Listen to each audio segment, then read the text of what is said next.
to him, I have one of those really interesting senior colleagues. I am privileged to call him a dear friend and brother of mine, the Venerable Edgar Muvunyi Tabaro. Did I get the middle name right? Yeah, Muvunyi. Muvunyi Tabaro. Aha, there we go. Good morning, Edgar. How are you doing today? The actual version is Konyi. That's interesting. Muvunyi means to help, and Konyi likewise means help. Interesting. So you could as well as call me Konyi if you're angry at me. That we will keep in mind. It's a pleasure being here, and I've always debated with you. Yes. And on this occasion, you are the moderator. Yes. If memory serves me right, I think we've also taught on the same program, a Euripec program, I think, Access to Medicines in the past. Access to Medicines, yes. That was a long time ago. Yeah, that was a long time ago. And I do wish to come back and maybe even co-publish with you, because I think your name speaks for itself. Thank you. Thank you. Thank you, Edgar. And welcome. And right next to him in the studio, we have perhaps, I think, the calmest voice, and maybe today he will help us to balance the waves. Mr. Joseph Walugembe. John Walugembe. Why do I always confuse you with Joseph? But John Walugembe is going to help us to keep our finger on the pulse on where things matter most, the money and the economy. Welcome, John. Thank you very much, and it's a pleasure to be on the gang as always. And right next to him, Mr. Derek Wandera. How are you doing this morning? We would have never had a better replacement of Oscar. Careful. In terms of calmness. I might refuse to leave. You guys are saying very nice things. As long as you get the gun, you will stay. Dr. Chirino, you're a good man. And just switch off internet. But always a pleasure being on Capital to speak to the masses and discuss issues. Thank you for the invite. Welcome, and we're glad. We're expecting. Can you imagine he has lampooned all the listeners into masses? Let me tell you, we communicate to masses, as journalists, so I know I'm talking to masses. Is in a good mood, you will not survive. We are expecting our colleagues, the Honorable Abdul Katuntu and the Honorable Lydia, to join us. Let's see how that goes, and we hope they'll make our way shortly. Listeners, this morning we are going to have a really interesting discussion, and I think it's about time we get this show on the road. Why don't I start with you? Let's talk about Iran first. I think the last time the topic came up, the war had just started, but from where you're sitting, have you bought your full tank yet? Are you worried this thing might come to our shores? What are you seeing and what are you thinking? Well, of course, we need to take care, but we have been given assurance by the government of Uganda that the flow of fuel will continue, because now we import our own fuel, we distribute. So I want to take the government of Uganda on its word. Obviously, of course, you even when you do that, you take precautions by limiting the spending, limiting unnecessary travels, and so on. So we would still appeal to Ugandans to be a little bit cautious with what they do until we see probably in the next 2 months or so how the war in Iran affects the global chain of businesses.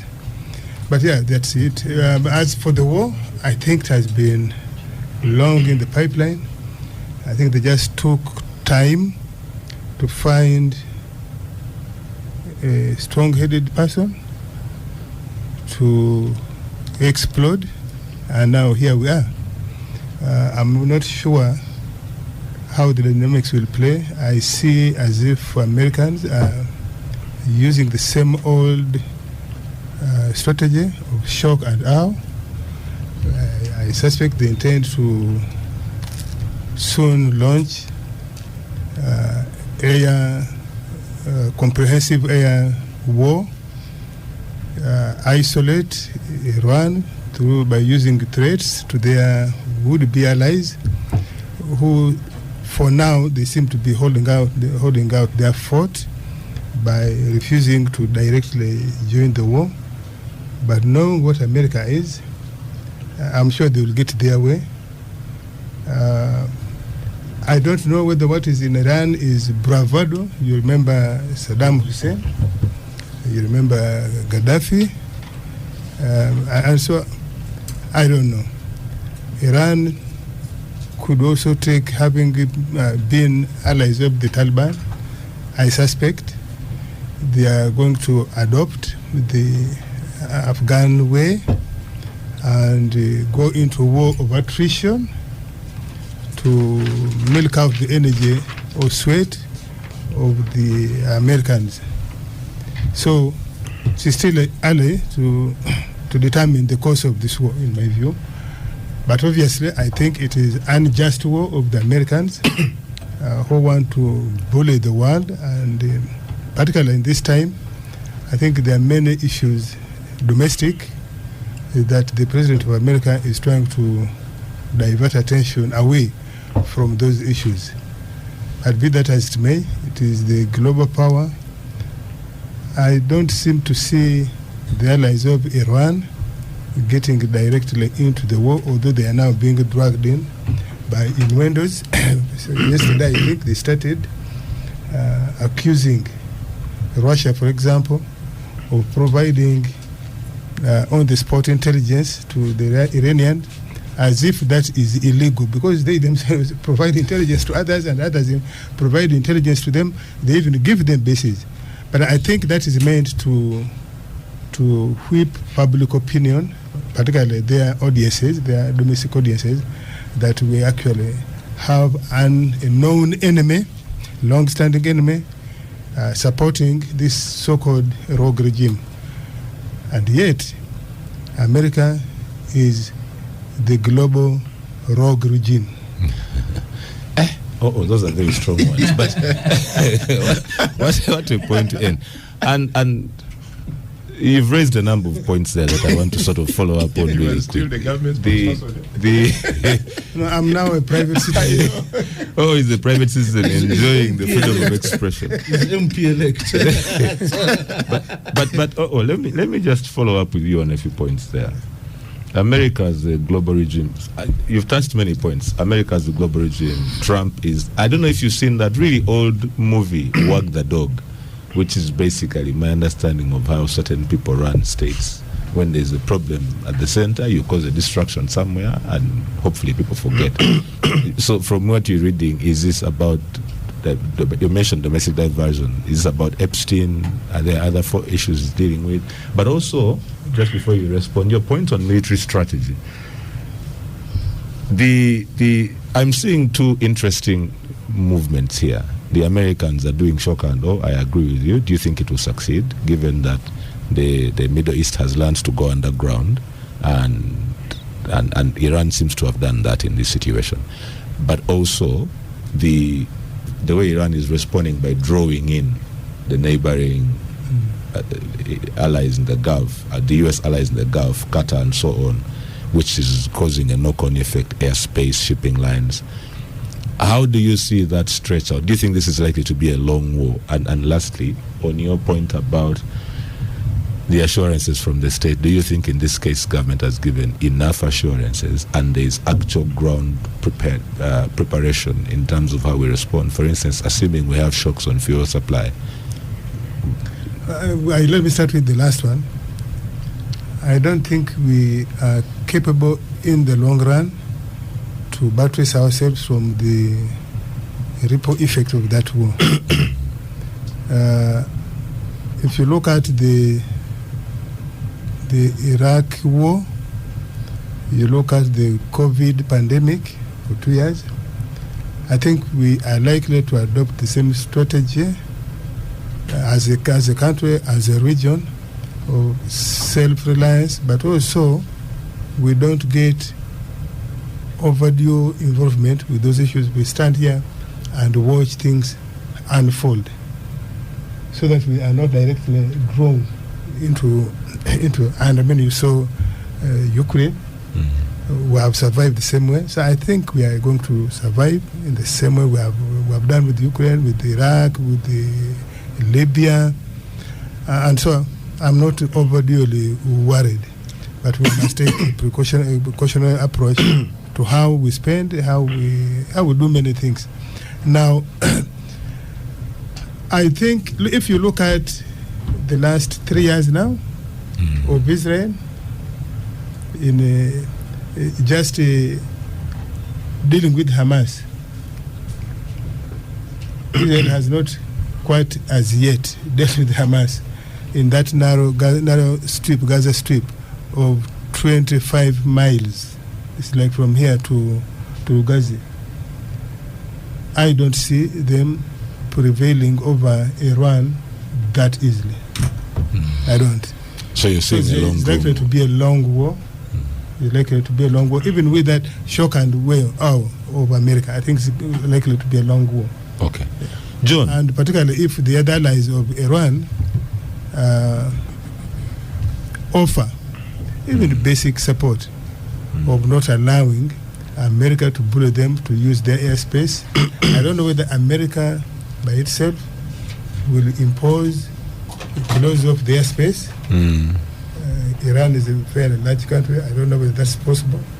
And what arsenal of arms or ammunition does Iran has to deal with, supposing America chooses to close the airspace like they did with Libya. I don't know what that would mean. And I think that's why the Iranians are saying, our ground, please come to the ground and we'll deal with you on the ground. And the US seems to have understood that they don't do very well on ground. Yeah. But let me come to you, John. I want to try and before we go, because I know the moment I go to Edgar, we are going to get even more. It will bring Burundi. He's going to bring Burundi into the war. Burundi is no longer at war. No. It is now going to. We are going to talk about in just a minute. We'll talk about in a few minutes about which side Burundi is going to support in Iran versus US and Israel. But I want to come to you, John. The Iranian war, the Ugandan economy, the ordinary man on the street. What does it mean? How is it affecting us? What do you see? What do we need to know?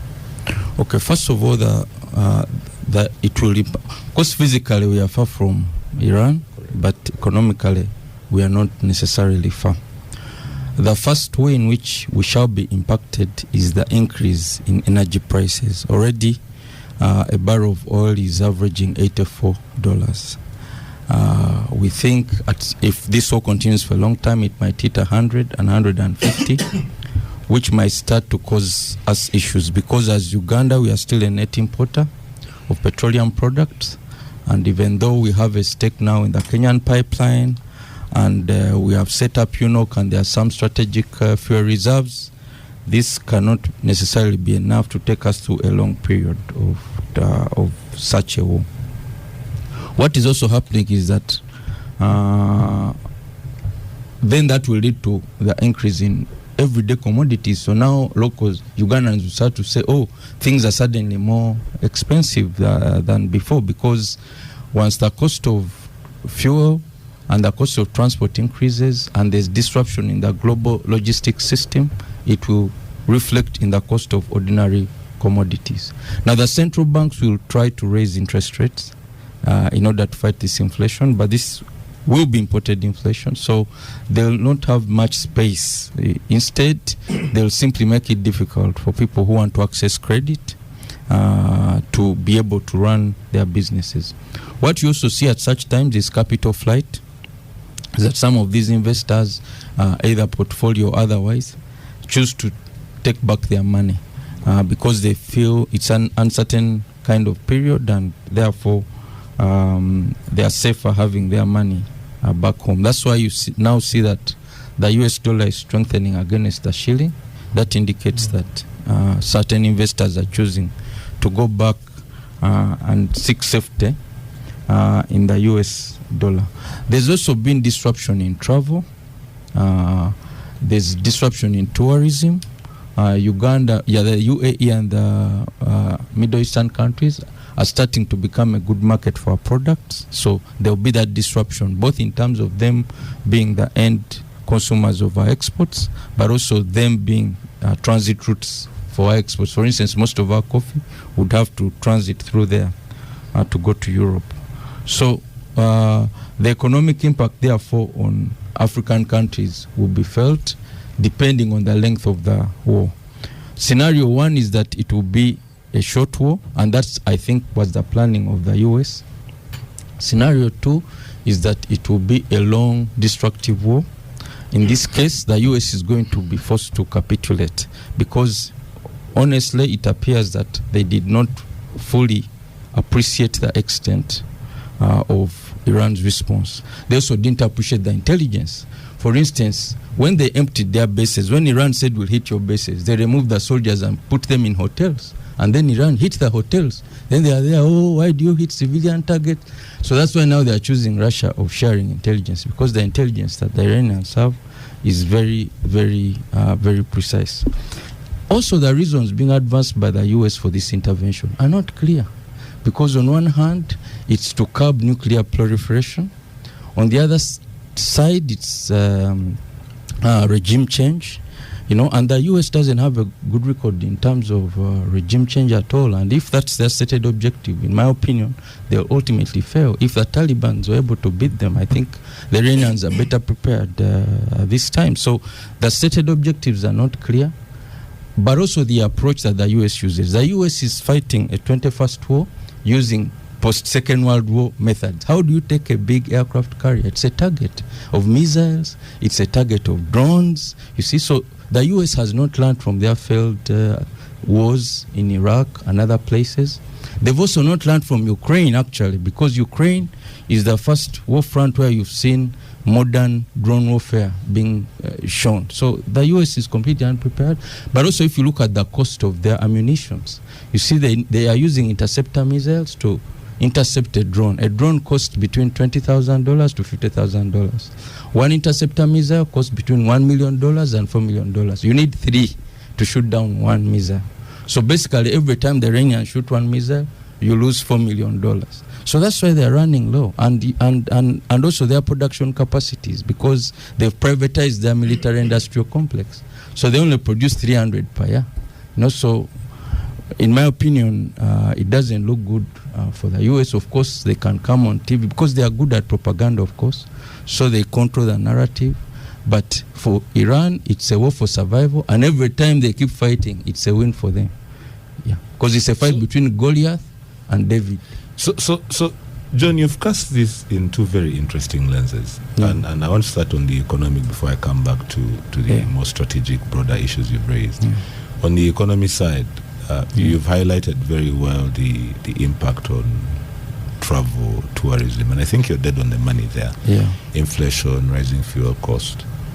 2 follow-up questions. One, do you see any opportunities for us as Ugandans? Because I think it was Einstein who said, in the midst of chaos lies opportunity. Is there anywhere that one can reposition to reap out of this situation? And two, the question I have for you is, okay, if this is going to likely be a long-drawn war, and it is affecting us economically, we've talked about the impact on shipping in. What about shipping out? What does that look like? Because if the shipping lines coming in are disrupted, naturally those going out will also be disrupted. That means that we can't import what we need, but we also can't export what we sell, which will likely have a knock-on effect. Is this likely going to hit us, the trader in Uganda? Okay, in such a scenario, it's really hard. It's like being a head teacher. If you set rules, because in primary school we used to have rules, no stoning. See? Now, if the head teacher is the one who wakes up, no speaking vernacular. That was the peculiar one. Not speaking vernacular.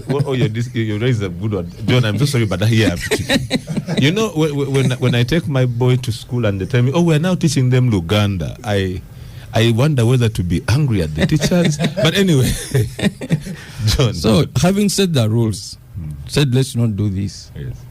To the Second World War, the US set up an order that favored it. Of course, between 1945 and 1989, they had this Cold War with the Soviet Union then. Correct. But after 1989, they've been the sole power to set the rules. And during that period, they've tried to emphasize the importance of international law, the respect for sovereignty, and all these things.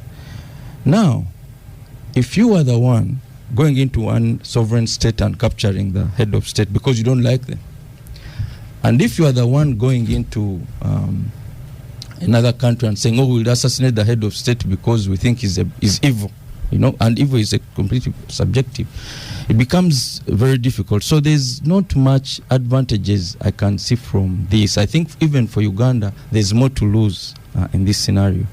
However, I can say that Uganda's exports are mainly going to the region, DRC, South Sudan, and so on. So those will continue. So in that way, Uganda's economy to a certain extent is cushioned by the fact that we are exporting more to the region. And that's the whole idea of the African Continental Free Trade Area. We're saying trade more with your neighbors than with people who are far away, because people far away, there are many risks that can arise. But John, there you've touched a bit of a tricky nerve for me. In 2006, yes, I sat in a room with a bunch of aspiring trade lawyers who were all, when I was doing my first LLM, a lifetime ago. And the debate was whether regional integration actually works. And by regional here, we are defining, initially at the time, SADC. This is 20 years before, after. Yeah. But look at the EAC, look at SADC. Let's just, I want to give you 3 examples. Yes. The EAC, SADC, and OHADA in West Africa. In the EAC, at the end of the day, everybody is fighting their own issues. The Tanzanians like to say, leave us alone, we'll come when we must. There is no doubt we need each other. We can't extract Uganda's oil without going either through Tanzania or Kenya, and we've chosen Tanzania. There's no doubt. On certain strategic interests will align.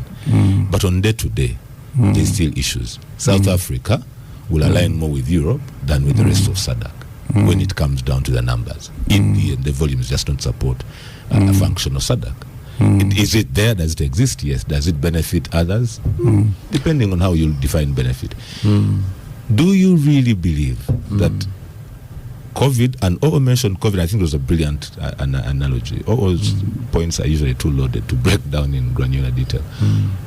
Do you see that the war exerts pressure on us to trade within the region, and we can, but we just don't?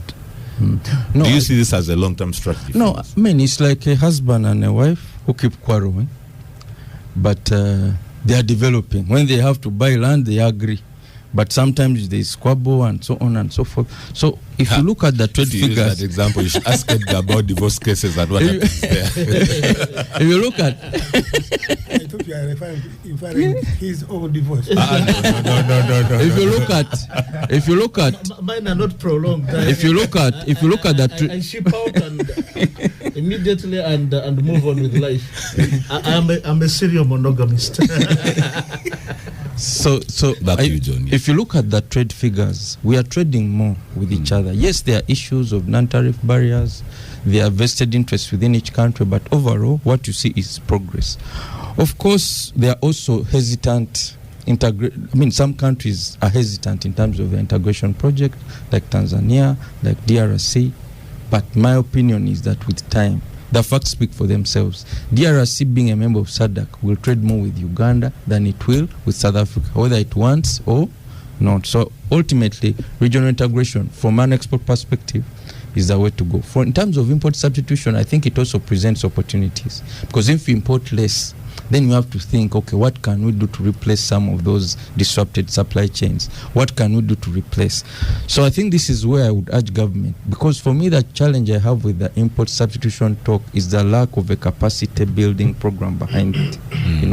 You can say we are import substituting, but if there's no intentionality supporting manufacturers and so on. And we recognize that industrial policy now is different from the industrial policy of the 60s and 70s. But government can try to be innovative using that to ensure that you support the growth of local businesses, local manufacturers. The scale of trading is so much, In our country now, 70% of business people are trading. This is dangerous, in my opinion.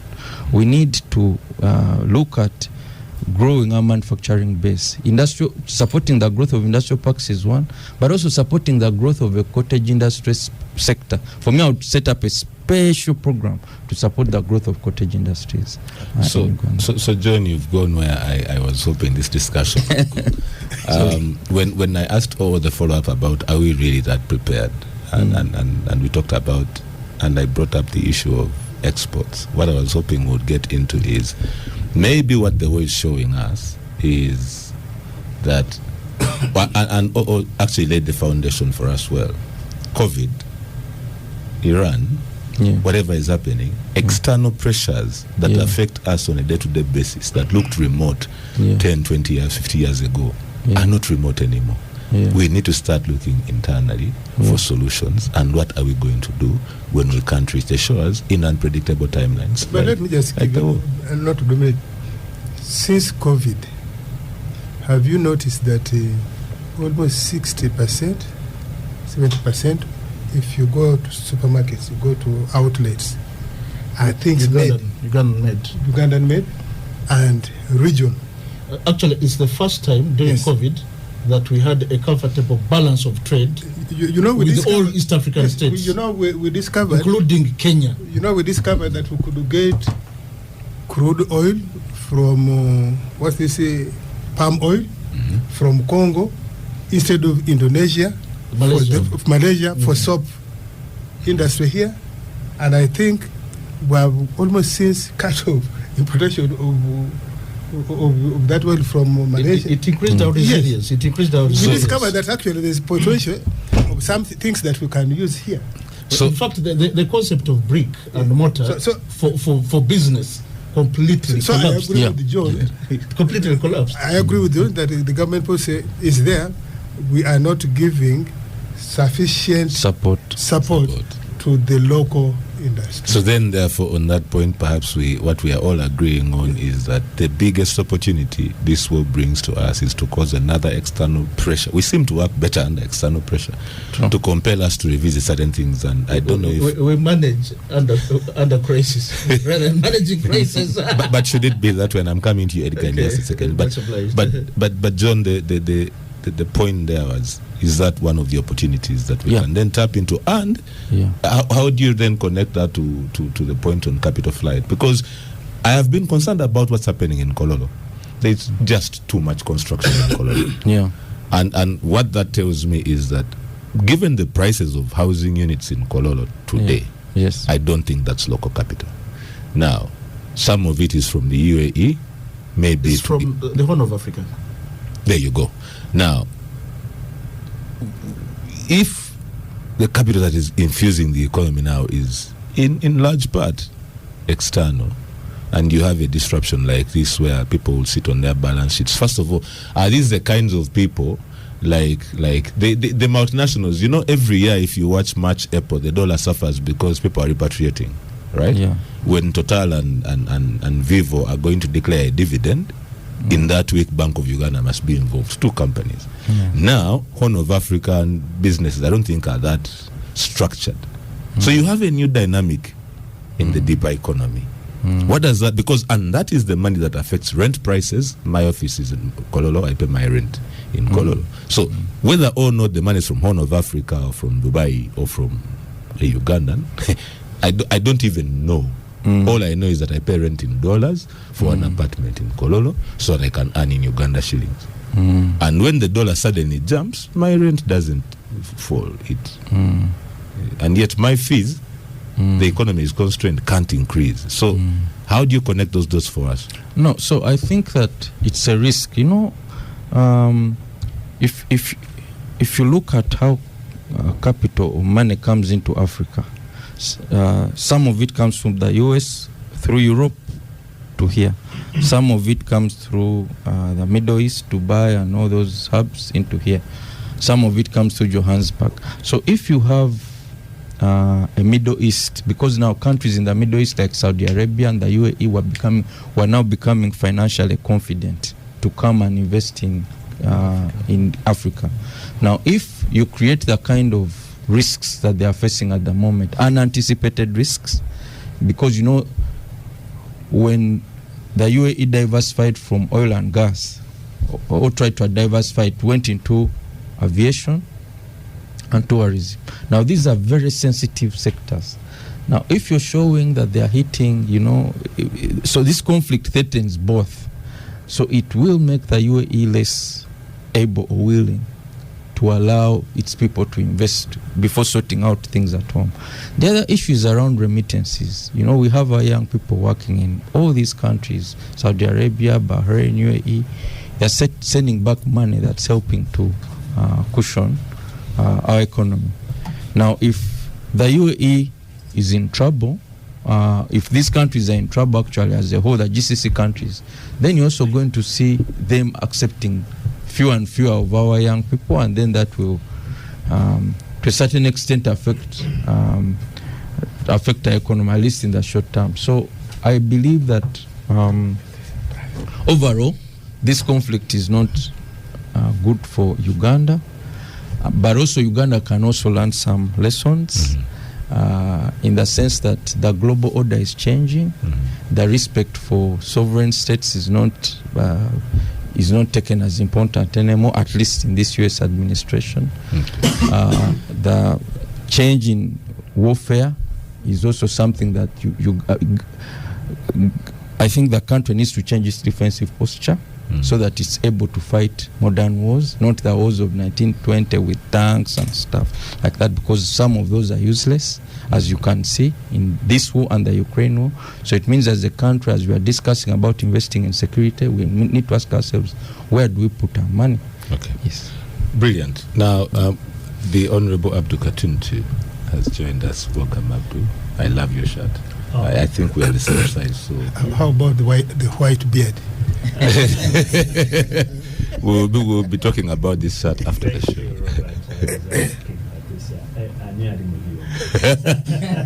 Today I am the one in the metals, and I think we are cruising at a good altitude.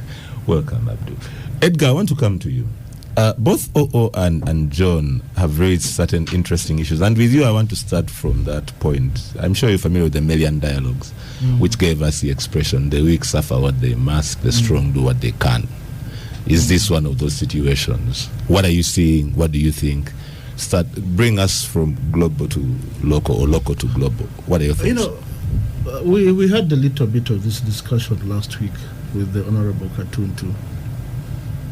The war between America and Tehran, it was predictable. And I remember making reference to the 1989 essay, Francis Fukuyama, The End of History, that he eventually published into a book, The End of History and the Last Man. He made predictions based on evolution of civilization, and made predictions that were predicated upon the fall of the Berlin Wall. Now, once communism fell apart and the collapse of the Union of Soviet Socialist Republic, USSR. USSR. Let's say Soviet Union. Okay, let's say Soviet Union. Yeah. Soviet Union. USSR, whatever they styled it. So the stage was set for a confrontation between the so-called Western civilization and emerging radical Islam. With the overthrow of the Shah of Iran in 1979, who was perceived to be pro-Western, and indeed the oil resources were being managed largely for the benefit of the Westerners.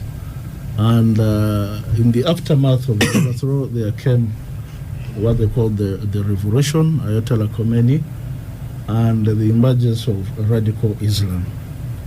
Now, in that region is that small but very critical state, the state of Israel.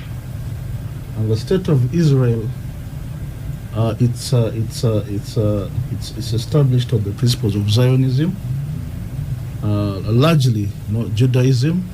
Mind not the kind of administration they're running there, and the suppression of the Arab population. That's a discussion for another time. But it sits uncomfortably in a region where Iran was emerging as a nuclear power. And that threatened not just Israel, but also American interests in the region. Mind you, every American administration has gone to war. Every American administration has gone to war. Clinton basically decimated what was known as Yugoslavia. Finished completely. And I mean, what we knew as Yugoslavia, was it who? Was the Joseph? Tito, Tito. And what he stood for, the fragmentation of the states now, some as small as 12 million people. And, Yugoslavia was big, and there were many bilateral developments. The Sheraton Hotel was reconstructed by Yugoslavia. The Sheraton Hotel, the Fort Portal Road, Enago project, and what have you. So the point I'm making is that every American president has gone to war. But in the past, the American diplomacy was subtle. They always gave excuses like, human rights, governance, and what have you. Now, in the case of Trump, and I call them the trio, Trump, Vance, and Rubio, they have made it very clear that for them they are transactional. But Edgar, don't you prefer people like them who shoot straight? I'm coming to that. I mean, for them they are very clear. And before they did that, before they went to hit Iran, because they knew it was going to disrupt the chain, the supply chain, supply and distribution chain process of particularly that Strait of Hormuz. The Strait of Hormuz is very critical for movement. But even one of the, I don't want to mention names of companies because sometimes they can affect. I'm a lawyer of 25 years experience. You just don't mention names anyhow. But the company that was awarded the contract to do our refinery, as well as there was also the ones who are doing the bulk supply to UNOC, has a refinery right in the UAE, and will be directly affected by some of the happenings in Iran. So we may be far from the spectacle of war, but we're not far from the fuel pump, and it's going to be affected in a significant way. In the last 7 days alone, the dollar has shot up by 100 shillings, and it may close higher at the end of tomorrow. So we have that constraint of capital, the dollars being repatriated by these big corporations, and now we're being hit by this war. And more onto that, I happen to come from a tea growing area. As a matter of fact, my family are tea planters, third generation, in Kabarole, in a place called Kijura. We have been through one of the business magnates, chairperson of the what we call them, Entrepreneurs League in the NRM, has been quoting Iran to buy our teas because the other tea consuming countries are at war. Wait, but don't you fear trading with sanctioned regimes? Are you guiding them on this point? I'm mentioning that person. I mean, we wanted to grow to whatever increased market for our tea. So it's going to affect us in a very significant way, and I don't see it ending anytime soon. But there's one aspect I want to bring out that many commentators seem to have missed. I think the trio, Rubio, Vance, and Trump, picked Maduro to access the oil resources, well knowing that they were going to disrupt the supply chain and protect themselves. And you remember, he made it very clear after he had captured him. He said, we are now going to have clear flow of what? Of oil to our country. So you're saying it's all part of a big picking Maduro was strategic. Very, very strategic. And the corollary is that whenever you step in the way of American interests with the persons like Trump at the helm, we are going to see more Maduros, more Khomeinis falling in the same whatever. Derek, do you agree with this assessment? Is Maduro the first of many dominoes to fall? But just a rejoinder. Maduro was not the first one to be picked. Noriega in Panama was actually picked from the Vatican embassy. From the Vatican embassy. So Trump isn't the first person to just throw the rule book away. Only that for him, he's very over top of what you had. America has a terminology that the establishment. So the establishment is always present in America, regardless of who's sitting in the chair. Washington consensus. You know, it was actually who taught me a very valuable lesson. I don't even think he remembers this. But one time drew the distinction between the throne and the power behind the throne. But I want us to go to Derek. Do you agree with this assessment? Certainly, and I think all speakers have mentioned that every American administration finds space to have war with one or the other, or two countries. We've seen so many of these coming through. And like it's always said, when two elephants fight, the grass suffers.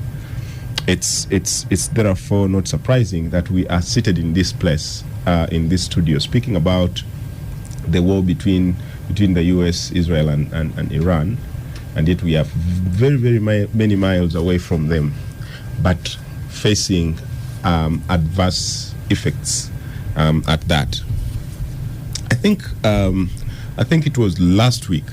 No, this week actually, the Bank of Uganda announced that inflation is set to grow to about 5% from the 3.1 where we're trading right now. Headline inflation. Yes.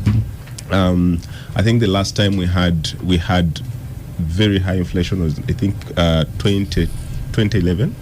The post-2011 election, where it went into double figures. The boats to call jets and our reserves had been depleted. And I know that if this war even escalates more, probably we are going to plunge into the same situation.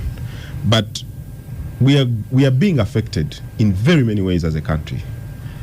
UAE as the biggest. The area that's being targeted. You look at our numbers every year, that we take about maybe 100,000 or about 100,000 to 150,000 Ugandans to the UAE to seek job opportunities. These are young Ugandans who are jobless in the country. And our biggest problem in the country is unemployment among the youth. So youth have found so many opportunities in the UAE more than any other part of the world. Not even in Europe, not even in the West and stuff. Just this morning, my cousin who is in Abu Dhabi posted a message on the family group saying, "Pray for us." Because it's very hard now in Abu Dhabi. The heating is too much, explosions here and there, and I know many people who have their cousins, who have their relatives in the UAE are receiving similar messages. I think it was on Wednesday when I sent my very good friend a message and asked him, "Hey, are you safe?" Where you are. He's also in Abu Dhabi. And so the effect on Uganda is very adverse. It's economic, it's socio-economic, and even security wise. Even education part.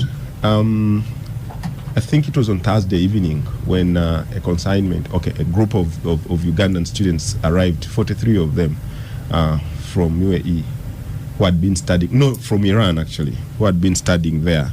And yesterday I was speaking with one of the ministers who told me that 53 are stuck in IOM University in Iran, 53 Ugandans.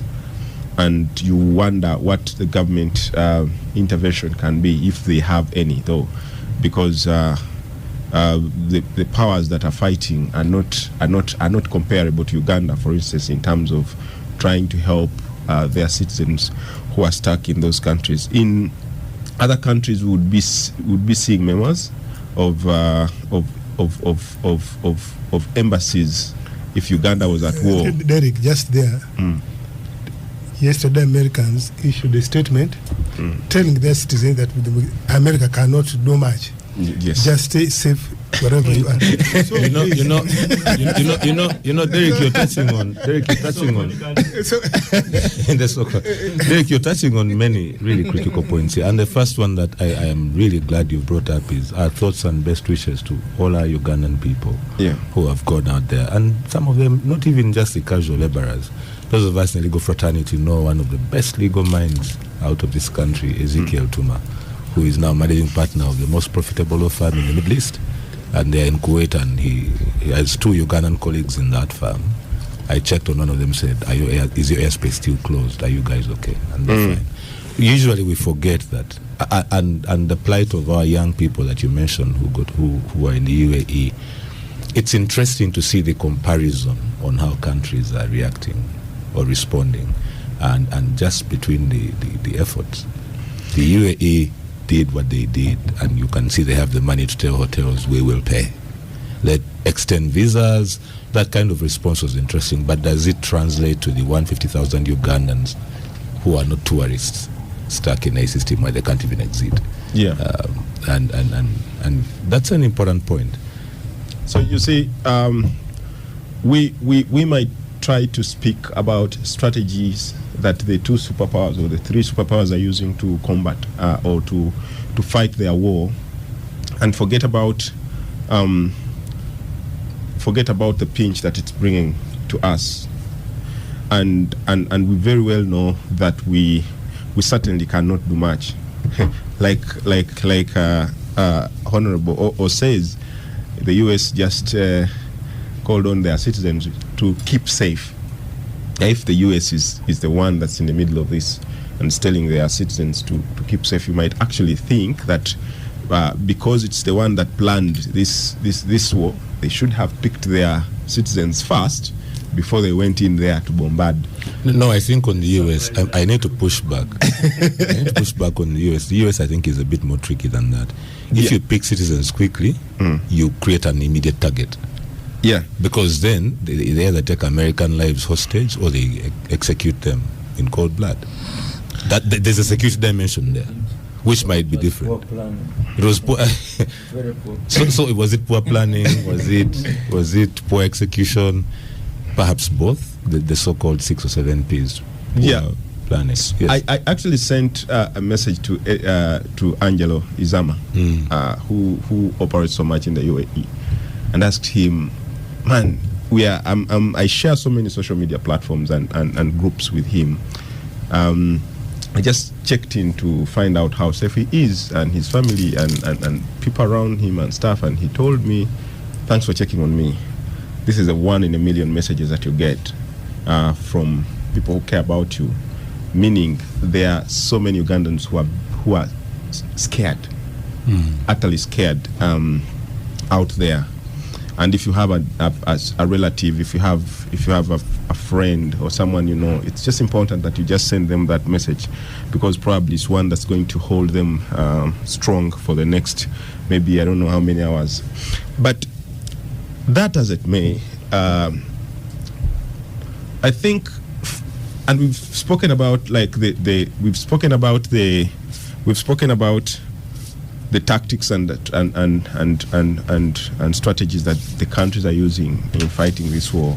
And I think fighting a war in a 21st century is very different from the early 60s and 30s and whatever, with the porousness of AI and digital advancement and stuff like that, and which is what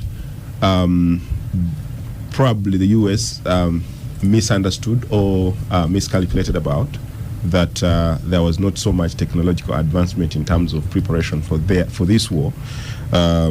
We saw also the war between Russia and Ukraine earlier, which they suspected that would have spent maybe a few days, but it has gone into 3 years, staggering 3-4 years, you know. So even as we are talking about this, we need to put this war into context with the advancements that are happening on the global market. Wonderful. Thank you very much, Derek Wanderer, for those insightful reflections. Now, before I'd like to come to Abdul right after the break. For now, let's pause and allow Oo to wash down this chapati, which was baked by Musoga. I have a philosophy that every good chapati in the world is made by Musoga.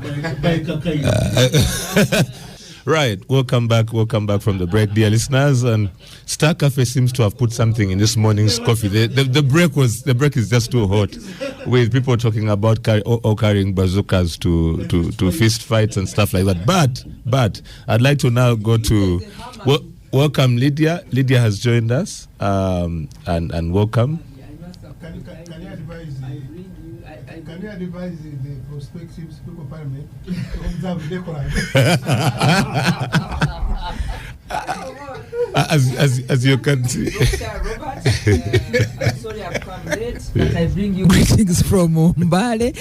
And I'm sorry I was up and down on Women's Day issues. Tomorrow is Women's Day. The purple is this is the color for Women's Day. And for the elder OO, I want the gang to plead with him to spare me a little, even if it's to beat. Use a small, don't use a hammer to beat me, because I'm a very, very obedient cadre, sir. We shall stop our issues in the caucus. Sir, I plead with you. Lydia, I'm going to come to you just a second, and we'll talk about sticks and maybe your former students in school. You might have things to say. But I'd like to bring this back to the topic where we were, and I want to come back to Abdul. Before we went for the break, we'd heard from all the colleagues in the studio, but I'm really, really curious to get your thoughts. 1 week in, this war, Uganda, the rest of the world, Trump, what are your thoughts? Well, I think we talked about it last Saturday, that Trump did the timing correct, because Iran's biggest allies have been both China and the USSR in this. As of now, Moscow is involved in another war. So its attention to this particular conflict will be less, because it's already fighting with Kyiv. And if it unduly interferes, then Zelensky will certainly be provided with more weapons to do damage to him.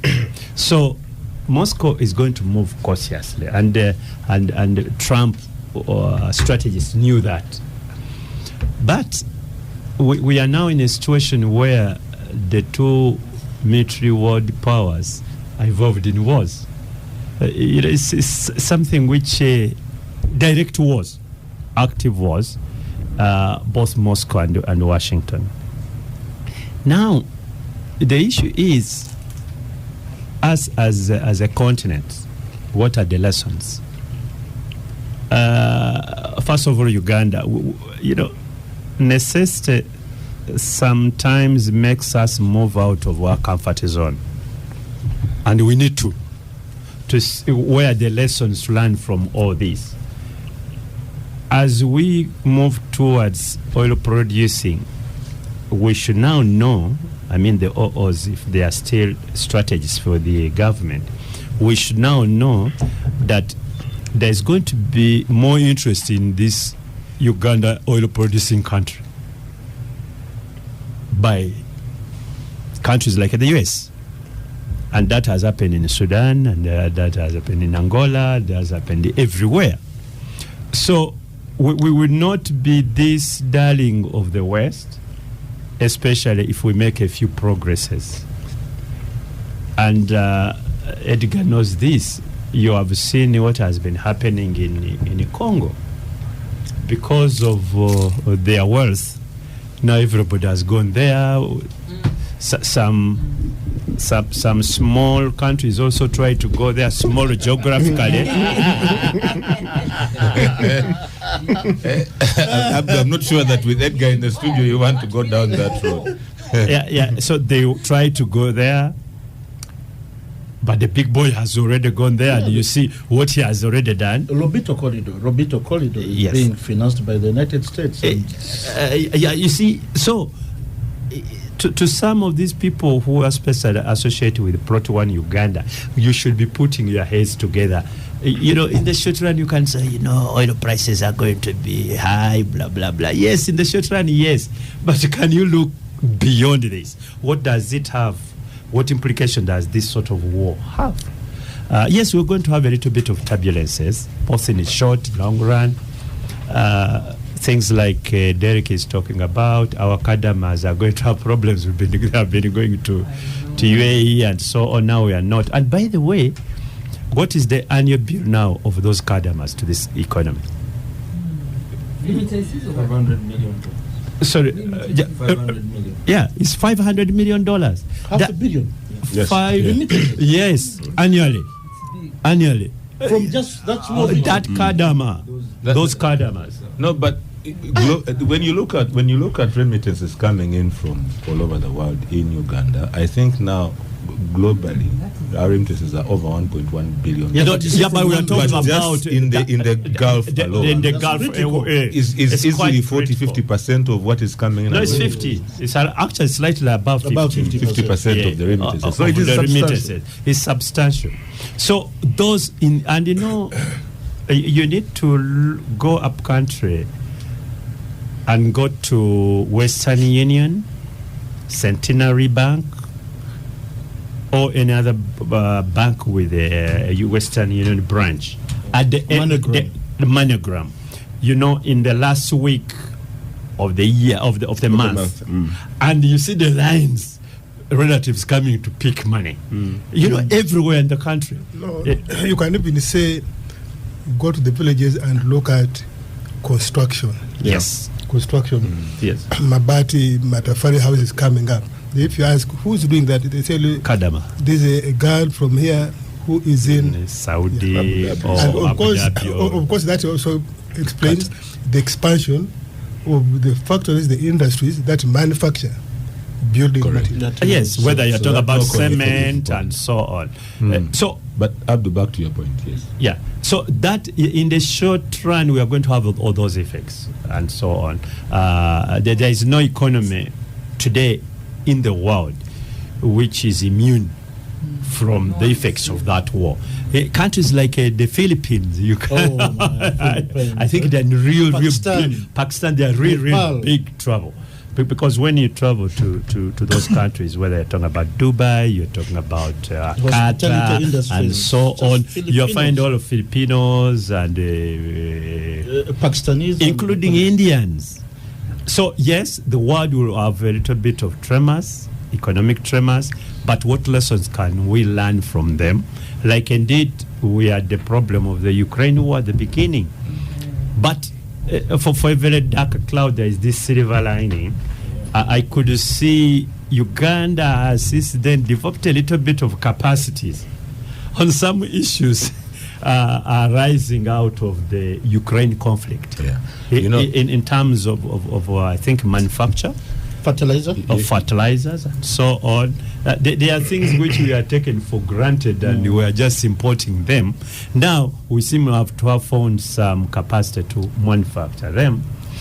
And I think for this very dark cloud, there is that silver lining. For me, the thing that shocked me the most about Ukraine was the fact that 30% of the world's wheat came out of Ukraine. So the bread we ate on a daily basis, yes, the price went up because of that. But Abdu, you've given us some hope. Incidentally, our colleague, our senior colleague Donald Nyakairo just pointed out to me that the payments in the UAE are for people in Abu Dhabi, nothing for those in Dubai.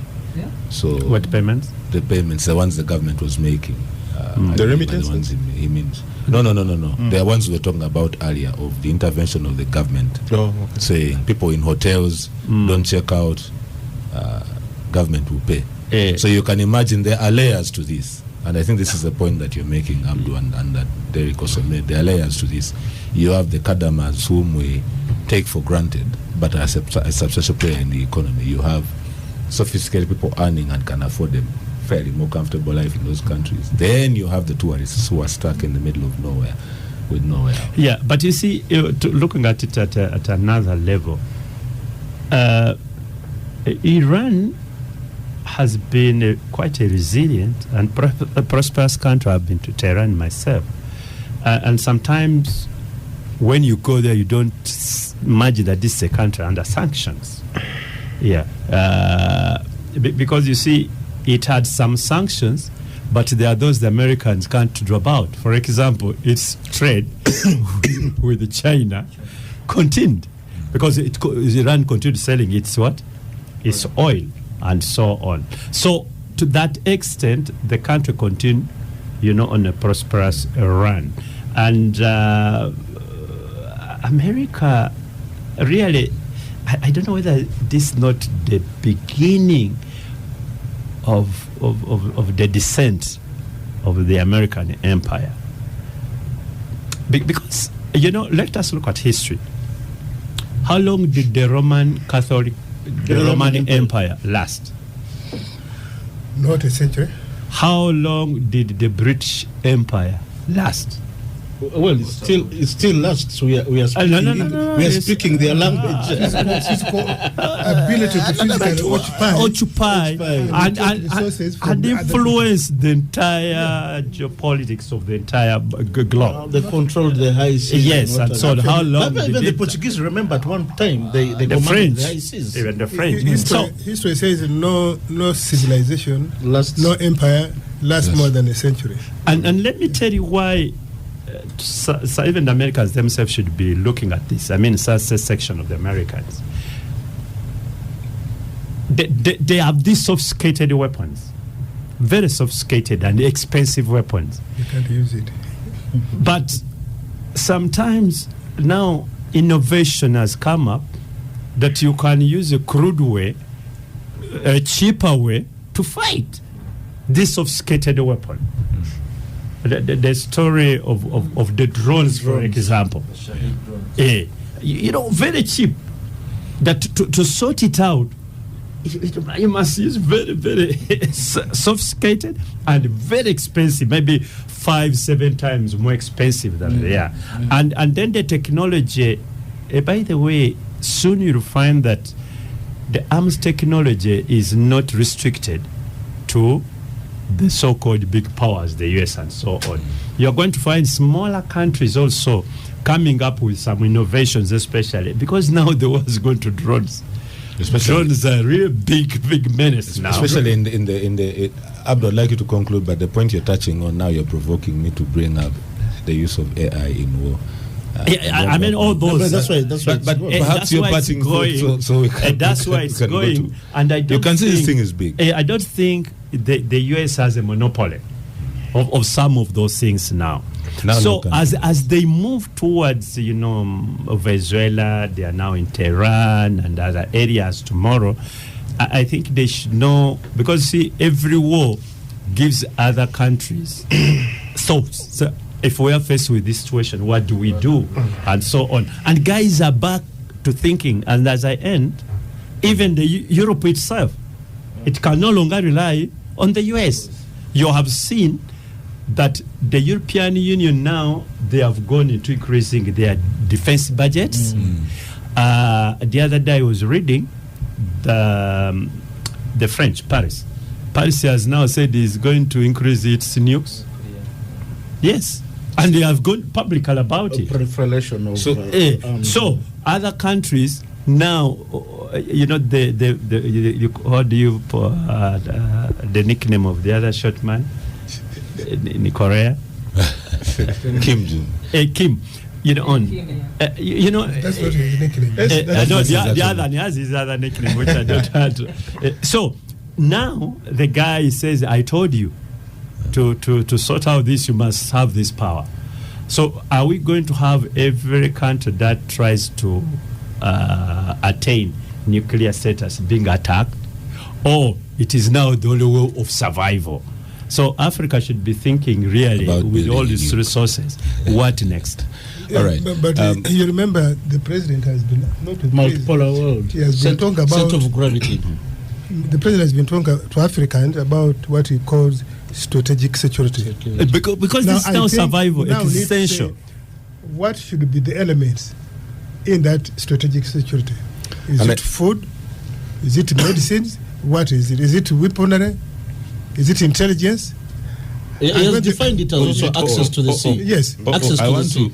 I think this is a good point for us to bring in Lydia, who I think has done some work on security in Somalia. In Somalia. Not only in Somalia.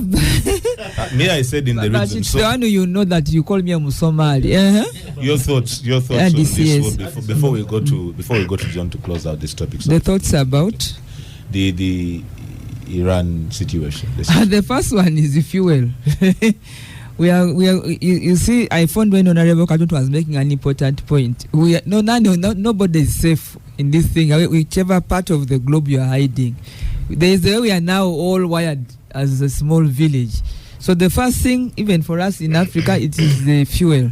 We will not survive the pump prices going up, and that has a whole chain of the cost of things going up. The cost of living is going to go up, even when we are just here at Capital Gang. We have nothing to do with the big guns they are describing. So that's a very... Then, of course, the World Trade Order. The first thing that took everybody to shock was that airports closed. You remember? And even those that were in hotels who had scheduled flights, that's already distorting and disrupting a very important component of the global world. The travel business collapsed. If you had they were kind enough maybe to host some people. Now people have become internally displaced or hostages or being held up. They are lucky that they can be kept in hotels, but for how long will it be? Because flights have closed. So airlines have lost business, but also the world order was completely disrupted by these problems. Then, and of all the busiest airports, I think we can all appreciate that Dubai is one of the most busiest business destinations, either connecting or you are landing there to do business. So, but maybe that in Africa gives us an opportunity to fill up Ethiopia Air, because it's one of our African airlines that's always up air. No, I'm still talking, but you see, Katuntu were talking about the silver lining. So when we are talking about Dubai closing and all these big aircraft closing, I thought about maybe now this is a chance for Ethiopia Air to fly and to go around. Uganda Airlines, the African flyers can maybe take advantage of that if we are to fly Africa, because it's very, very... We can do co-share. We can take advantage of that. Then, there are many things that we have students. I was very impressed by the speed of our missions near, who are able to evacuate some people. I think 54 students and then other people.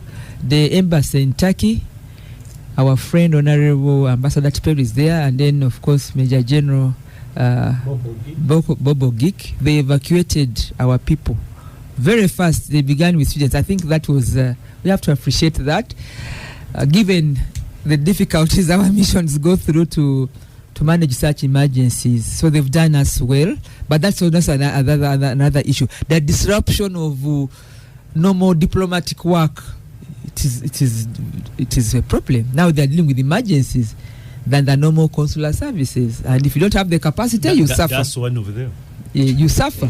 Evacuation, yes, but they've done us well. So I think we should recognize that. And then, of course, you see, we have people living in those areas. Some were injured, others survived.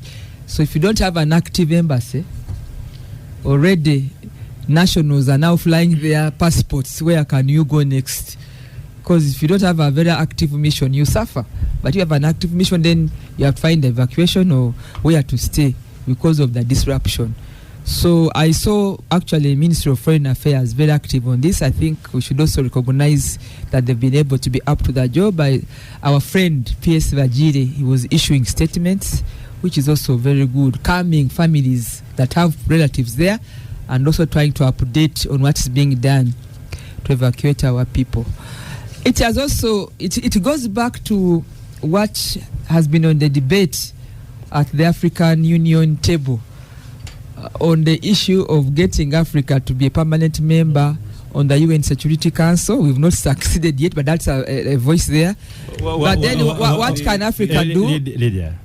Yeah. This animal called the Security Council. I was coming to that. What does it do? I was coming to that. Is there UN animal? From what is happening? That creature, the UN Security Council, was born because of such incidents, dominance of one country to another, putting world order to peace and security. The membership. Let me finish. You told me to talk. The membership. We are trying to conclude this topic, Lydia. But I think what's happening in the world today shows the uselessness.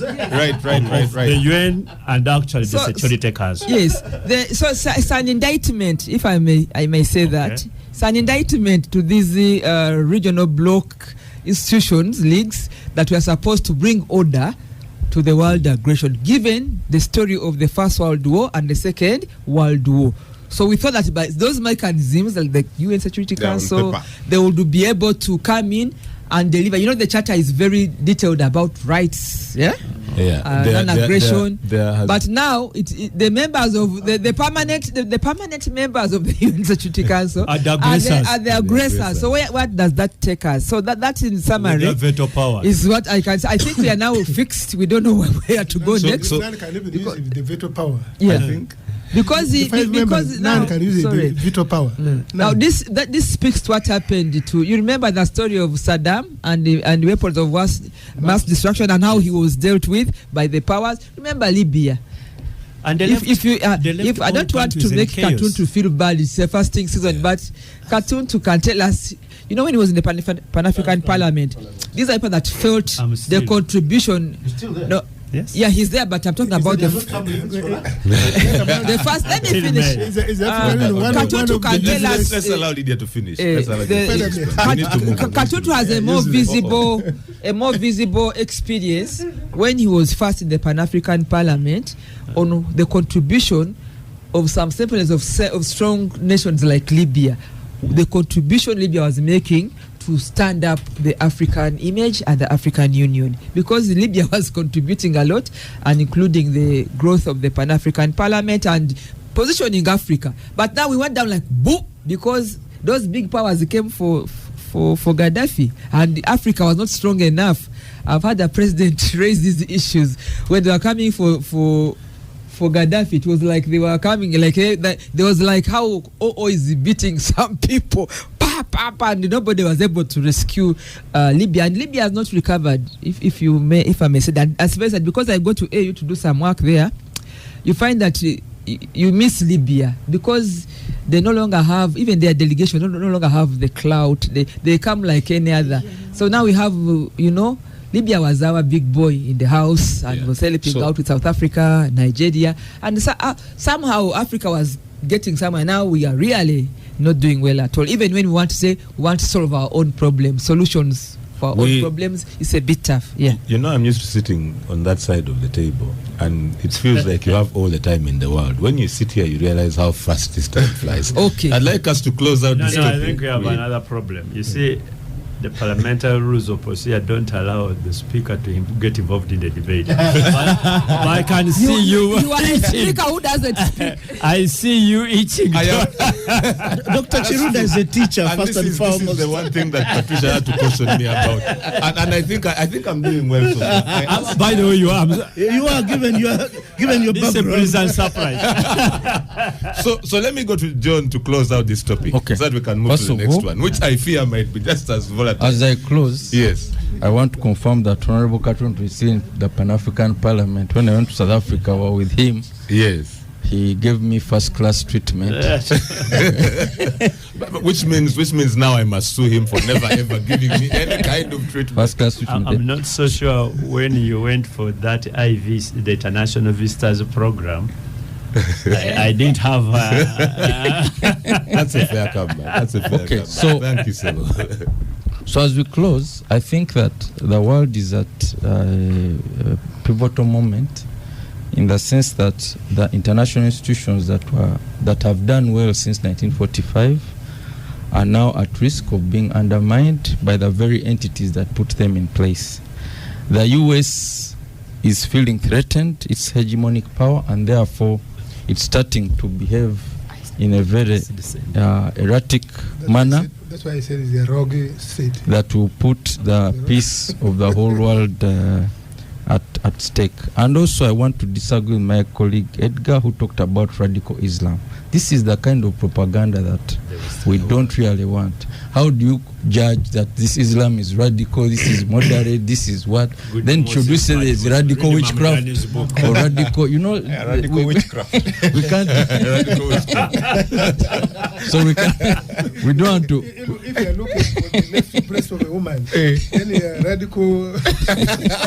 So we really don't want. There's even a radical atheist. Like, I think is clearly a radical. but yes, John. So yes, these are statements we don't want to yes. associate with. But also we need to look at Israel's ambitions. There's been rumors for a long time about Greater Israel and the Israel wanting to control and have greater control of its members. And if you see now, they are bombing Lebanon day and night. They've taken over the skies of Syria. They control the skies of Iraq. So the remaining obstacle in this plan is Iran. And after that, they are trying to look at either Pakistan but also Saudi Arabia should really be worried. I think at the moment they believe they are safe, these GCC countries, but they will be the ultimate losers. They have disagreements with Iran because of the Sunni-Shia divide, but they should recognize that at the end of the day, when Iran is taken out, they may also not be safe. It will be who next? Finally, this fight is also about the issue of BRICS. The US is trying to curtail China's access to oil for its manufacturing base. That's why it took over Venezuela, where China was taking 3/4 of the oil. Now it's trying to take out Iran, where China is taking 90% of the oil. It's trying to starve the Chinese economy. They've engaged Russia in a useless war. Brazil and India and South Africa, those ones, they just blackmail. They can change presidents. Yeah, they are completely unreliable. And then finally, someone talked Modi about... was in Israel just I think 2 weeks before, He's before the giving crisis. public commiserations with the countries that Iran, where American bases are. He's giving commiserations, so you can't rely on the Indian government. Then finally, the American economy is built to always fight wars. Because after the Second World War, the economy was able to get out of depression because of the Second World War. They therefore learned and have become addicted to wars. They have a strong military industrial complex. They use wars as a form of economic stimulus. A war can create jobs, can create new companies. Yes. A war is a source of technological innovation. So this serves the American economy well, and every president is required to do his part. If you say we are stopping the Syrian war or Afghanistan war, they ask you, which new war are you starting for us? So thank you very much. That's why Africa should take note. Especially for those of us who think we are going to have oil tomorrow. All right, beautiful. This is a good point for us to stop for a break. Star Cafe is doing us wonders. Let us pause to refuel. Since we are talking about fuel, let's refuel with Star Cafe, and we hope you're doing the same at home. And when we come back, we'll go to Rwanda. Welcome back to our final segment of the gang. It's really interesting in here. I keep telling people that the real capital gang happens in two places, during the break and after the show. And it's good to be, I've been away for a while. It's good to see that I'm still right. Let's now talk about what's happening in Rwanda very briefly. Let me start with, naturally, the vote in the studio is that we start with you, Edgar. What's going on over there? What's going on over there? And what do we need to know? Yes, I belong to the Kinyarwanda speaking people groups, one of the Kinyarwanda speaking groups, the Bafumbira. Although I'm domiciled in Toro and naturalized Mutoro. So the question is, what is happening? What is happening between Rwanda and the US? You have to introduce yourself, of course. Well, first I must say I'm conflicted. In the past, recent past, I've been subject of missives between Kampala and Kigali, and Lydia, you know about this very well. So do you, Honorable OO. As such, I have to declare my interest. I'm conflicted. Now going to what is said that. Having said that, separating the facts from the perceptions and the fiction, America is actively pursuing economic interests in the DRC. It is financing the Lobito corridor that starts in Angola at the Atlantic Ocean, terminating at Kolwezi, the border point between DRC and Zambia. It's very critical for movement of minerals that are regarded as essential for the motor vehicle industry. We're talking of cobalt, lithium, coltan, Nico as well. Yeah, which America wants to secure, and not secure by just signing agreements, but also deploying its military tools. It's being done both through the AFRICOM, United States Africa Command, and there's been a lot of shuttle diplomacy. There's been a lot of shuttling between DC, Kinshasa, and Bujumbura. Now, the South Kivu also has particular minerals of interest for the United States, but also to secure South Kivu, the best aerodrome or aircraft facility is Bujumbura Port. So there's now an entente. What you'd read it as intent. I think in this region, entente is very critical in identity and whatever. But there's an entente between Bujumbura, Kinshasa, and Washington D.C. And to be precise, with the Oval Office. So Bujumbura itself has given its resource, the nickel, to the United States. It's very critical for the aircrafts industry, and particularly also in the military industry. So the United States is deploying both the AFRICOM, Africa Command. It has also deployed Eric Prince. Eric Prince runs a company called Blackwater. They are ex-SEALs and military contractors for the United States government. And they've deployed very sophisticated drones that fly for about 3 hours. They are the most sophisticated that we have in the region so far. And those are the ones that they deployed when Willie Ngoma was killed. And in particular, the FARDC, the armed forces of the DRC or RDC, the French acronym, have retaken Rubaya mine. Rubaya mine is the source of about 30% of the world's supply of coltan. Now that is very critical for the electronics industry. Some of these things we are carrying, gadgets we are carrying, Apple rely heavily on that. But they have also been given the mandate by the DRC government to deploy in Ituri, and in particular to man their aerodromes and mines. Now, last weekend I mentioned it here on air.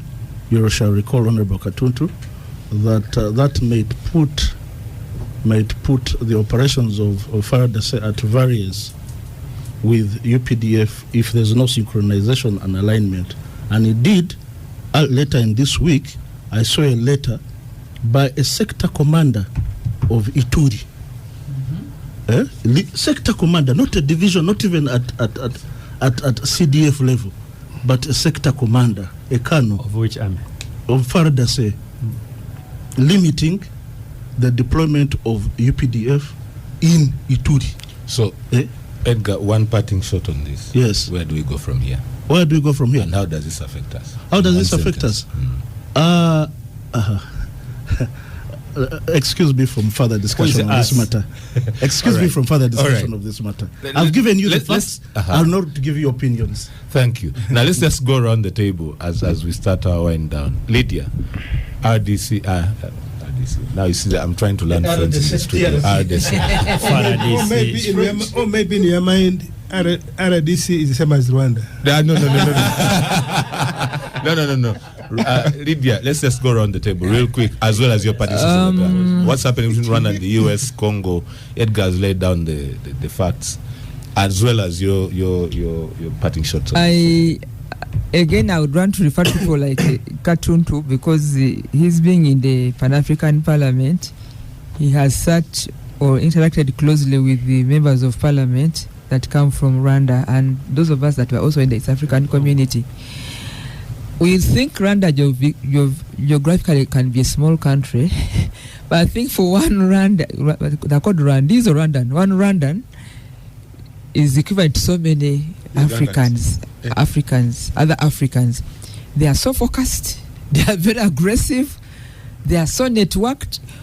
At a time when you think that they will not pull off something because of the number of the country, they pull it off. They have built capacity of the human resource, of lobbyists, of resilience, of their interests that I have not seen in many other African countries. So you may think that engaging with the US, and there's the big man with a big hammer in the US, they will not pull it off. But before you know what? Remember, Lydia has the blood of... I have been pleading with you. Lydia, let's I need the help. Every time I see looking at me or talking, I'm like, now I'm gone. So yeah, just I'm going to mute it has nothing to do with the speakership, isn't it? You can mix things any angle you can get me. Let's stay on. So I have a feeling that they will get out of this. They'll get out of this. Me with Rwanda, I can go to sleep because they know how to do their thing. Okay. And if I'm wrong, well, that will be one of those things. But my judgment is they get out of the most difficult fixes because they have sharp lobbyists. They know how to get their way out. They know how to fix things. Even when they're in mistakes, they get around it. And they are firm. Okay. Brilliant. Yeah. John, do you want to weigh in on this? Okay. When Henry Morton Stanley met Kawaka Mutesa in 1875, Mutesa thought he was inviting the British to help him fight against the people from Bunyoro. But in the end, they all became slaves of the newcomers. So when the DRC went to the US to try to resolve these issues, the DRC is in the mistaken belief that the US will give it security. But in the end, what DRC has done is to invite somebody who will never leave. So in other words, they've sold their sovereignty for short-term relief. So what we are seeing is actually going to have a negative impact long-term on the security of a region as a whole. Brilliant. That is one way to put it. Derek, do you agree? At some point when Uganda deployed in DRC under the Operation Shuja, I was discussing with some senior journalists, and one of them pointed out that DRC is like a very beautiful girl on a village, whom every man who has their trousers on will always be looking at. The conflict that's happening between the US and Rwanda is certainly one of those that describes the same, because for sure everyone knows that DRC is one of the richest, in fact the richest country probably, with over 1,100 different minerals, and everyone would like to touch into them. And of course, they will find themselves on ground, and whoever conflicts with the other, wants to take something away from the other, they will clash. So, looking at the what they've called targeted sanctions against top generals of Rwanda, you probably would have expected this. They are not even targeted. They target the entire army. Army was You know? sanctioned. And then individually. Then visa restrictions. Yeah. You would have expected this with Rwanda and U.S. presence in DRC. Where does this go, and how does that affect us? We also have to tread very carefully, because probably who is next? Abdu, that is a question specifically for you. Who is next? Who is next? because Lydia, but on a serious note, Lydia has been pointing to your expertise at the Pan-African Parliament. You naturally come into information that many of us will never come into. Also because you've been flying at a very high level. This look. Now, how can we define that look? Walk us through the situation. What should we know? What should we pay attention? Should we go back to that old Alex Mukulu song? Bakera kumacha never soma mauli wako never soma njiri. Who is next? Whoever is in Congo is next. That's interesting. And you see, that's why many of us in the what I would call younger states, we should always study history for purposes of picking lessons out of what has gone on in the world, and we don't make the same mistakes. Let us look at the oil industry in the whole world. Where there is oil, there is conflict, and the so-called big boys will have interest, including greedy ones, because oil is wealth. What is in Congo? Is it because people are trying to help Congo? No. The Congolese? Minerals. That these guys speak well, they are beautiful, we need to assist them, they are religious? Who cares about it? Who cares? What is in Congo is actually wealth. And what we are seeing today is from King Leopold to King Trump. You know, and the history of that area is there for everybody to see. Anybody who bothers to read and is slightly above intelligent, he would know. And this is the problem of our continent. You see, where we still have virgin wealth that has not been exploited, you are going to attract the attention of these fellows. So we need to be very, very strategic on how we handle ourselves regarding some of those areas. And anybody now in Congo, you must find a way of dancing to the tune of those guys who have come in with a big hammer. And if you don't, then you must you must have a working relationship with them. But that working relationship is not on an equal basis. No. You have to be used. You remember when the British used in our area here, they used the Kakungulu from Uganda here to conquer these Pondos in the Bukedi and so on. So if you are not going to play that role, then you are going to be a target. But let me press in there, Abdu. The U.S. interest is clear. What about the Rwandan intervention and the tension between the U.S. It is clear. Rwanda has got some legitimate case. There is no doubt about it. There is some legitimate case about it. But it has also been sacked in the U.S. interest also. So there is that conflict. And then, you see, when you are going to fight a war, you need the resources. And the biggest mistake which was made, in my own view, I could be wrong, Edgar here knows better than some of us, was when they went there, they started also thinking about that interest. Minerals. Then they said, okay, we go here, when we capture this, we capture the mine. And then eventually, they also did a little bit of business with that. So the legitimate did or are doing.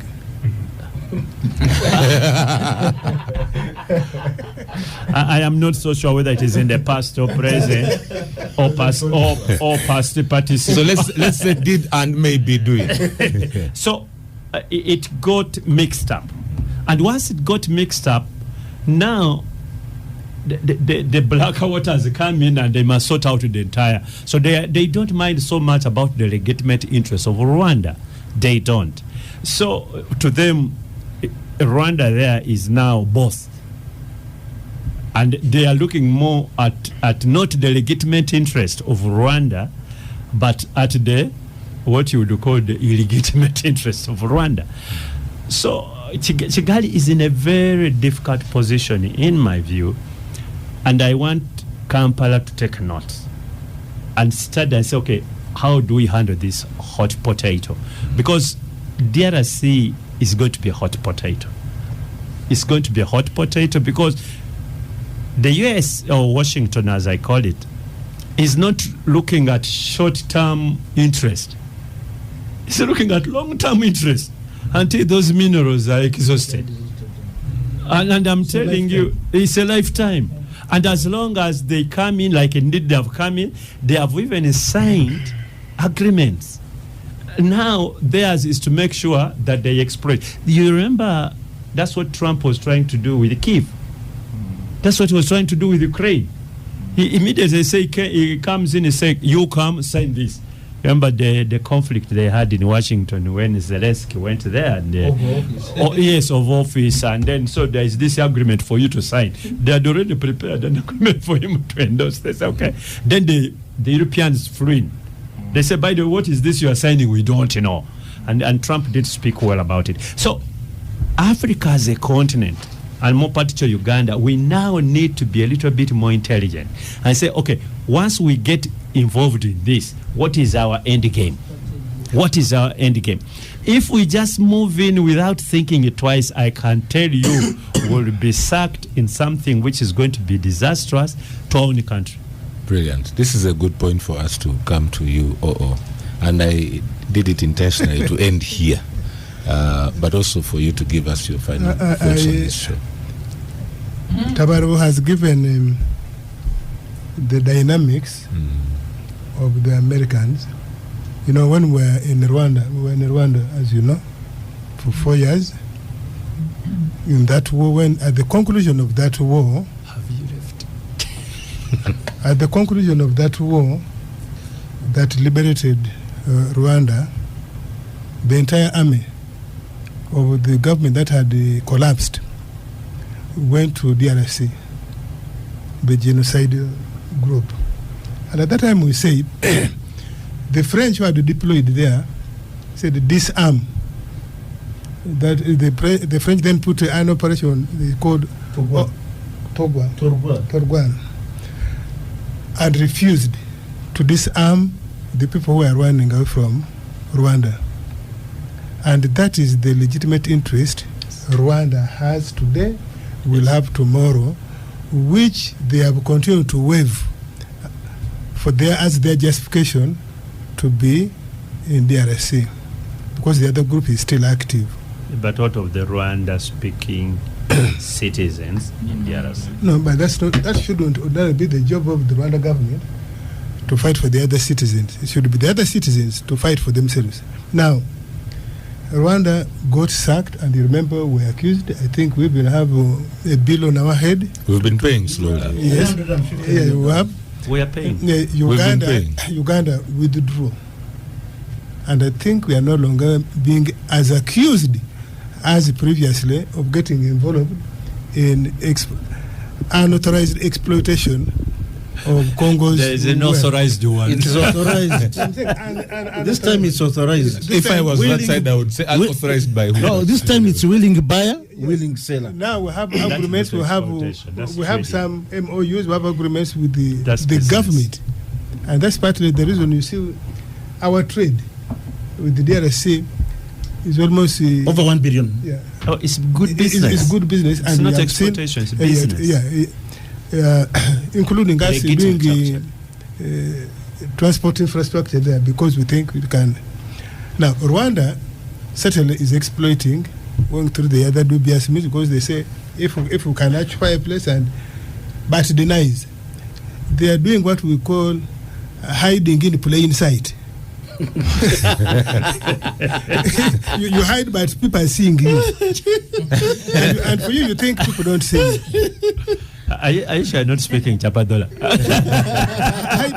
hiding in plain sight. That's the English. Yeah, that's an English expression actually. Now, the other day I watched His Excellency Kagame saying that we have chosen as Africans to kneel, and I agree with him. We have chosen to kneel.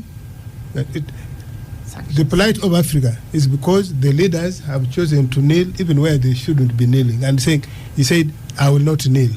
You can bring guns, weapons, and shoot me dead, but I will not kneel. Unfortunately for him, and I think to some extent President Museveni, they have failed, although they have lived in the government for long, in my view, they have failed to build a convergence that African leaders, particularly presidents, need to speak one language. You have heard the president here is saying, don't sell your minerals in raw form. Next door in the Congo, what is Tshisekedi doing? He is giving the whole mine, so he doesn't even know what they are taking. The whole country. The whole country. What's happening? They have sold even the not yet born minerals. So on a 60-40%. I think Africa is on path of futility, except if we can do something very, very strange and drastic. And I think we are on path of futility. This campaign of the president saying we need to build strategic security. No African leader, not many, are believing that strategic security is what we need to have in order to survive. I think there is a sense in which I see quite often most of the African leaders are petty-minded. If you ask that, I don't think he even understands why his country is the way it is. But unfortunately, he's the leader by some circumstances. And if you go around Africa, we have many leaders of that type, and therefore it is unlikely that Africa can get out of this quagmire, where just because you see somebody with a brown face, you automatically believe he's superior. He's superior in intellect, he's superior in knowledge, and so on and so forth. We don't seem to see that actually we can come from relative weakness to relative strength. How to deal with these ever-changing dynamics of the world. We don't. And you remember when at the start of the Ukraine war, when the president here says, but why are you crying of wheat when you can actually eat millet, you can eat sorghum, you can eat cassava? Many people didn't see that actually you have so many things in Africa that you can replace wheat with. As basic as that. But I want to put Robert here on task. It goes back all our time when we went to school. That's more than 40 years ago. Yes. There was a certain section of at the university. When you read the Mamdanis, the Mawazos, the entire Mawazos, and they were so deliberate in the way they were training students, so that you produce leaders who understand this continent better and so on. And I can tell you, I am hugely disappointed. Can you point one professor in any of these universities who's driving a certain thought but really I didn't know or dislikes me this much. I am trying to drive the narrative. No, you see, which one? Technology. Even let me tell you, even the writings, it's not even the writings. Just look at those guys, the books they wrote and so on, and look at look at the people at Makerere, this university. You guys Abdu, you're making an excellent point. I am going to to tell you, I'm going to give you the correct diagnosis off the air on why we are where we are and what personally I am doing. No, I'm talking about we are part of the problem. Where we are. No, I'm trying to be part of the solution. I want to Where we are. I want to tell you, Robert, you are part of the problem. No. But the context has changed. Information. Context has changed. I think the lecturers in that place, for all intents and purposes, are under strict. It's almost like a secondary school. It's run by, it's not a secondary school. Ladies, gentlemen. Makerere is run by a Soviet-trained. To answer your question, Abdu, I will have you know that's where the problem is. Let me answer your question on a personal basis. My doctoral thesis answers a very simple question related to what you were discussing, and Edgar, about how should we design a fiscal regime for natural resources in Uganda? Because I can tell you, I have answered the question. When first oil flows, the fiscal regime is going to change, and the starting point is strategic choices, and how do we reposition for that? So the work is coming, but this is a good place for us to stop. We are out of time, Edgar. The African is the author, in major part, the author of their own misery. That is a very good place for us to stop. I want to just thank everyone. Thank you, thank you, Edgar. Abdu, thank you for your thoughts on the gang. Thank you, Derek. Thank you, John. Thank you, Lydia. Happy Women's Day to our ladies, all the women in our lives, past and present.